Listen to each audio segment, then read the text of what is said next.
Hello everyone, this is Anne from Lolli and Grace, and I'm so glad you are joining me today for this video, which is part 2 of our satin stitching video tutorials. Now obviously that means there's a part 1, so if you have not watched that one yet, I would definitely recommend that. There's tons of good information in there and a lot of basic information that also applies to this type of satin stitching. So if you haven't watched that yet, go do that. That will serve you well. But let's move on to what we're going to cover in part 2. So in part 1, what we talked about was parallel satin stitching.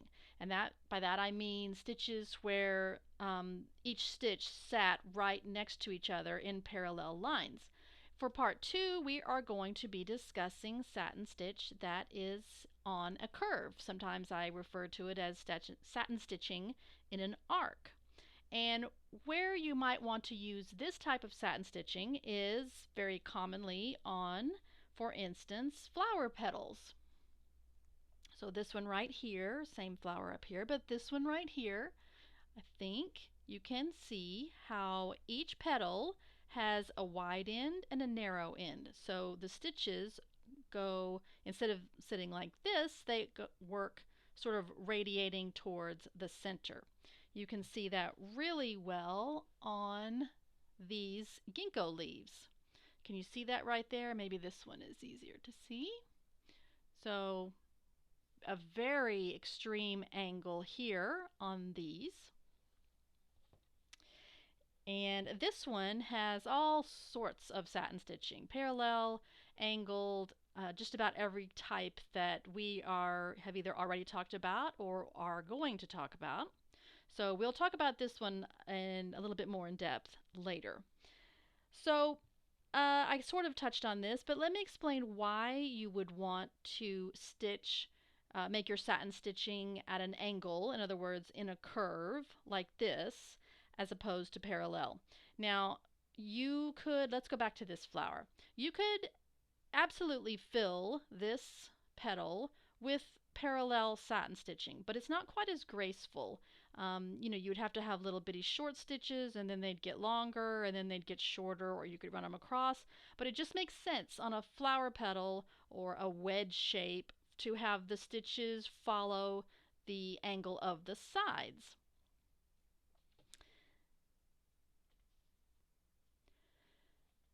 Same thing on the ginkgo leaf. It wouldn't really make sense to have these leaves have, I don't even know how you would do it, how you would fill them up with parallel stitching. It just really calls for stitches that all come down to this point, all angle from this side to that point and from this side down to that point. So it just wouldn't make sense to have parallel satin stitching. So I find it's very handy to have the knowledge about how to stitch on a curve because it comes up all the time. Now, you might be thinking, isn't it going to look lumpy if the stitches are sort of piled on top of each other a little bit on one side? And you would think that, but they're really not. There's a little trick to it, which I will show you in just a little bit.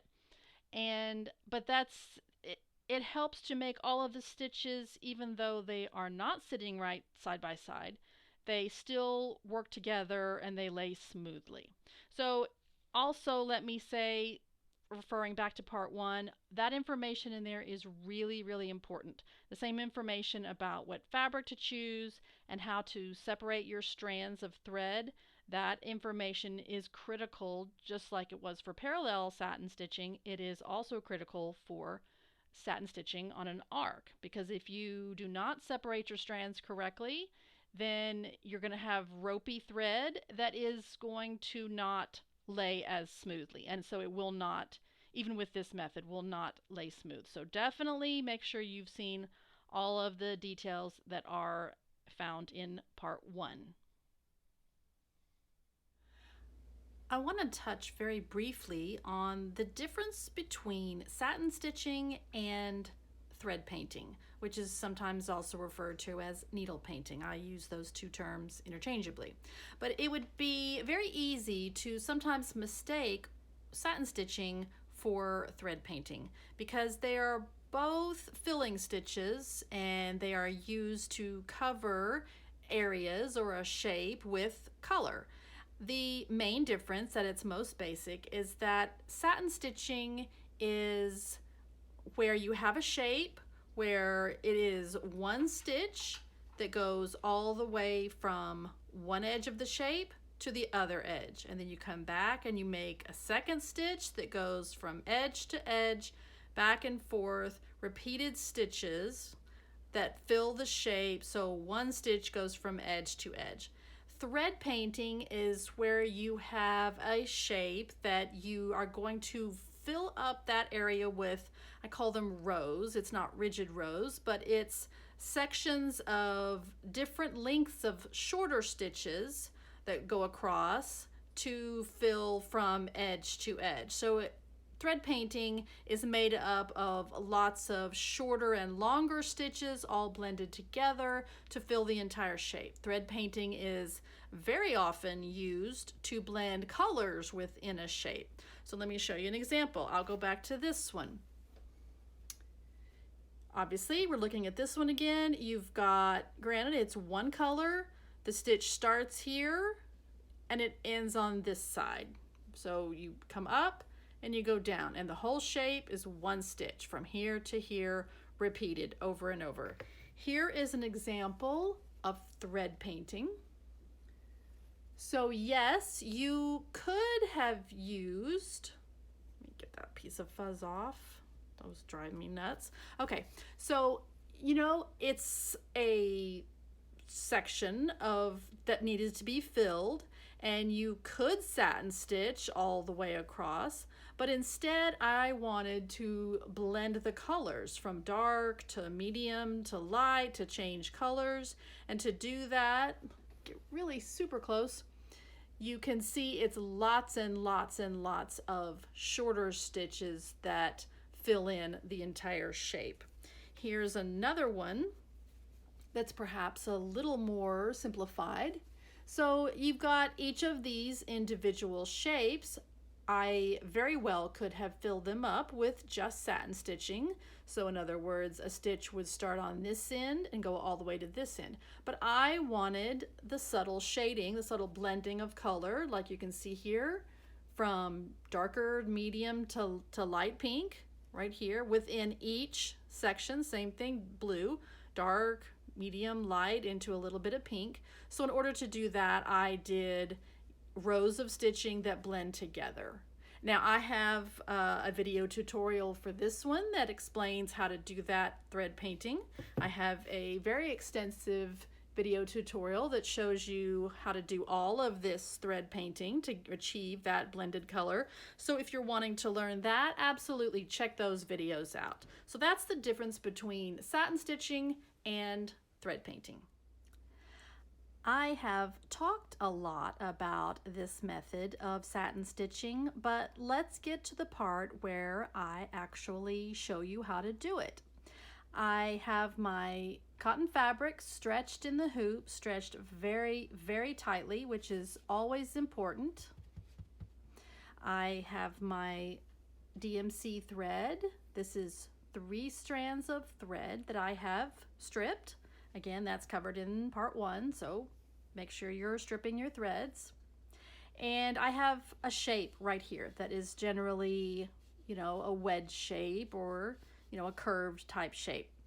So I stitch with a knot in the end. And, let me go back to talk about number of strands really quickly. It's just like any other stitching. You can use as few or as many strands as you want. But if you use fewer strands, the effect will be more delicate, and if you use more strands, it will be chunkier. But you also have to consider that you have to fit a bunch of stitches across this whole thing, and doing, you could do 1 strand. This shape is about an inch maybe from here to here, and filling it in with 1 strand would take a lot of stitches. It would be very delicate, but it would take many, many, many stitches, and you can still get a nice, delicate, smooth effect with 3 strands. You could do 6 strands or 4 strands or 5. That'll be a little bit chunkier, but for this size of shape, I just find 3 strands is a good number. You might do differently, and that's fine. You just do some tests and see what feels good to you. So anyway, here we go. 3 strands. I start, let's say this is a flower and this is the center. I tend to work from left to right, and I tend to work away from me, and I tend to work from like the outside edge to the inside, or the wider edge to the narrower edge. So I've come up and I'm going to go down. So that is my first stitch. Now, just like in the other type of satin stitching, I'm going to be very careful. I'm holding that knot out of the way on the back so I don't pull it through. I'm going to be very careful, take just a little bit of time to come up in the right place. And now I'm going to go down. So really, maybe I said this before, but let me say it again. The reason you want to use this type of satin stitching is because you've got one side that is wider, one side that is narrower. So I can fit every stitch that I need to fill up this whole shape side by side along this wide edge. There is enough room. But when I come down here, or when I go up here to the narrow end, there's not room. I mean, I'm going to pick a number. Let's say it takes me 75 stitches to work all the way across and fill all the way from here to here. I cannot fit 75 stitches if I put them right exactly next to each other down here on the narrow end. There's just not enough room to put 75 stitches side by side. So to work around that, I will have these stitches all come up so that they sit side by side. Here's my next one. But when I come down here, I am going to do 2 things. I am not going to make the stitches long, and I am going to put the needle down in the fabric a little bit underneath the previous stitch. So I'm not going to come this short, that's a little too short, but I'm going to come somewhere down here near the narrow part, and I'm going to make it a little bit shorter. I'm angling my needle a little bit that way, and just slightly underneath. You don't have to go way underneath, but just tuck it under there. Come back to this end. And I can probably make a complete stitch now all the way from edge to edge. I'm gonna do another short stitch that's a little bit under, and as I continue stitching, in order to figure out how often you want to shorten the stitches and put them under, sometimes you just have to stitch across a little bit and see how the stitches are fitting, like how many can fit down here versus up here. And to decide, sometimes you might need to do every other stitch. Sometimes you can do every 5th stitch. It just sort of depends on how the stitches are fitting. So I think that one was a little bit of a short one. I'm gonna make this one maybe a little bit short. And then this one, I am gonna make a complete stitch. And the other thing that long complete stitch does is that it covers up down here. It covers up those shorter stitches. So I wouldn't necessarily put 6 stitches in a row that are short, because that might be a little bit hard to cover up. I did 2 shorter stitches that are tucked slightly under there, and I might do one more that comes almost to the end, but not quite. And now I'm going to make a complete stitch. So I think maybe you can see here how the angle is working out pretty well, that I'm going to gradually work my way across, you know, at a correct angle. But one thing I did not do, which I find very helpful when it comes to this type of stitching, is to draw in some guidelines. And we did this also on the parallel, But particularly with this angled satin stitching, guidelines are really helpful. And you know, some people like to stitch stitch like a stitch here and then make one in the middle and then make another one over here before they start any of their satin stitching. That works generally, and it works better when you're doing the parallel type of satin stitching. I find that it doesn't work very well when you're doing this type of stitching, because you know, you're having to judge some stitches are short and some are long, you know, stitches from edge, completely from edge to edge. And if you've got a stitch sitting out here that's a long one, that might not be what you need right then, and it just kind of might stick out. So I like to draw my guidelines. So sometimes it helps to start in the middle to draw straight out, and then you can maybe draw one that's like that, and then you can split that one in half. So I probably should have done that before I started. Let's just pretend those are under there. And that definitely helps you see if you're on track. And it also helps you to figure out when to make a shorter stitch that goes underneath. So you can see right here, I have some space to fill here and not much space here. So I will work on that by making some shorter stitches that go underneath. Gonna make this one shorter. Make one more that's almost to the end, but not quite. And now I will see, there's my guideline. Now I can make one that goes all the way to the end. And I'm on track to fill in that section, that wedge, that section of the whole thing. And I'm back where I'm lining up with my guidelines. So all you got to do is just keep filling in those individual wedges, deciding how often to put one stitch underneath and then how often to make a complete one. And see how it's not lumpy, it's not thick down here at the narrow end. It really looks very much the same as the stitches on this end. So you get a really nice smooth effect by just very slightly putting one stitch under the other and making them a little bit shorter. This second shape, which looks very similar to this one, but if you look closely, you can see that the narrow end down here is really narrow. Same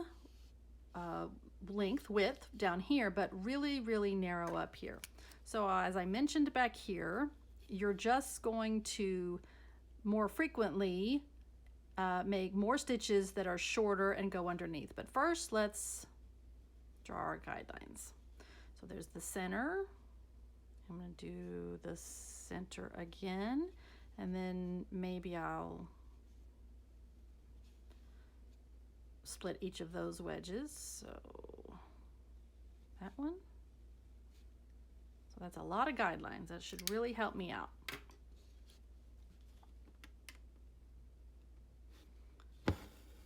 Start out just the same. I always start with a full length stitch. And because this is so narrow down here, I'm going to go ahead and start shortening my stitches and tucking them under. Because I have the same number of stitches I had over here to put here, but a lot less space.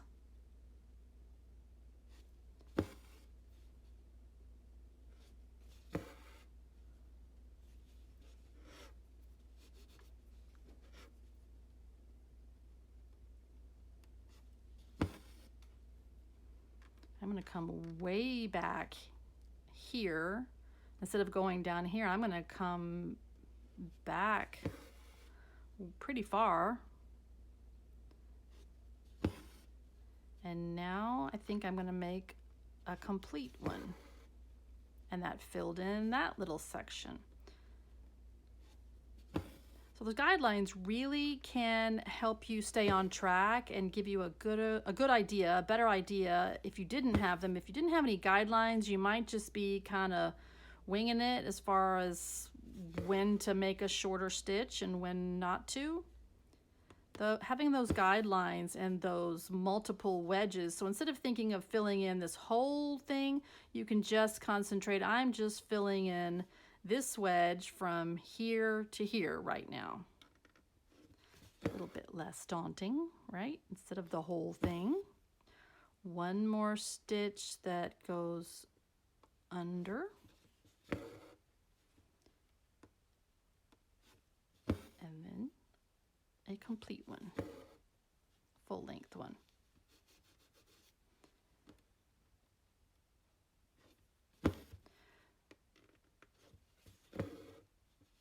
Maybe you can also hear, if you can hear that or not, but sometimes I sort of scrape my needle along to make sure I'm not splitting that stitch. I kind of make sure I'm running under all of the strands, the previous strands.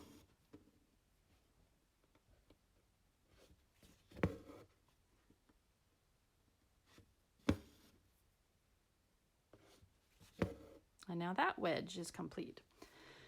And simply because you have a really skinny little narrow section down here, it is going to get a little bit more, not lumpy, it's not the right word, but a little more raised than it was over here. It's just naturally going to be flatter because you do have more threads packed into a narrower spot up here. But that's okay. It still is nice and smooth. It's still filling in the shape, and does not look like the threads are all piled on down here. They're still smooth. So make sure you put those guidelines, and they really will help you as you're stitching to determine angle and how often to shorten the stitch and tuck it under the previous stitch.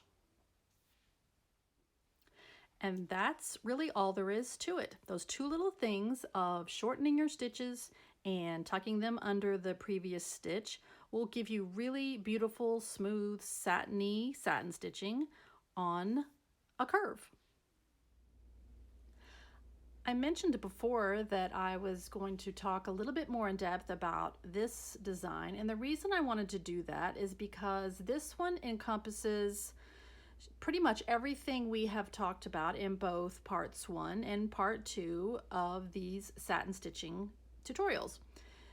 Let me show you what I'm talking about. This one has several places where it is parallel satin stitching only. One place is these outer petals of this blue flower, that's a daisy stitch on top, but all of this stitching right here is all parallel within each flower. The leaves are all parallel satin stitching, even though this side is at this angle and this side is at this angle. Each side is at a different angle. The stitches within each side all sit parallel. There are lots of sections. Oh wait, let me go down here to the handle. The handle is also parallel all the way across. There are lots of sections that have satin stitching in an arc. Each of these petals are all stitched this spiral, and all of the petals are stitched in an arc, so they go around like this. This inner flower is stitched at an angle. All of the ecru and the light pink sections of this flower, each section is stitched in an arc, so those stitches go like that. And all of this, the little flowers around here, the outside edge was stitched in an arc all the way around. We also talked in part 1 about raising up your satin stitches, ways to make them a little bit more dimensional. And one of those ways was to put some seed stitching underneath, which is really just like little random straight stitches all underneath before you satin stitch on top. And I did that on the ecru petals. They all have a little bit of ecru seed stitching underneath. I think that might, oh, the handle also has seed stitching underneath it to make it a little bit more dimensional. We talked about You can, another way actually to Another way to give your satin stitching some dimension is to put a couched thread underneath. And couching is where you have a surface thread that lays on top, and then you stitch over it to hold it in place. And so a really good example of where I use that is here on this dark blue flower, the section right around here. I really wanted it to be like a ridge, so I took 12 strands of DMC thread. So I took the regular 6 strands and doubled it, and I couched those all the way around here, and then I satin stitched on top of them, of that couching, all the way around. So it gave it a really textural, very raised ridge. On the light pink section right here, I didn't want it to be quite as raised as over here, so I did just a line of back stitching just all the way around with 3 strands of the same color of pink, the light pink, to give it just a little bit of a raised effect. We also talked about outlining satin stitching versus not outlining. The blue flower up here where I did the parallel, this has no seed stitching, no outlining. It's just satin stitching on the petal with no outlining.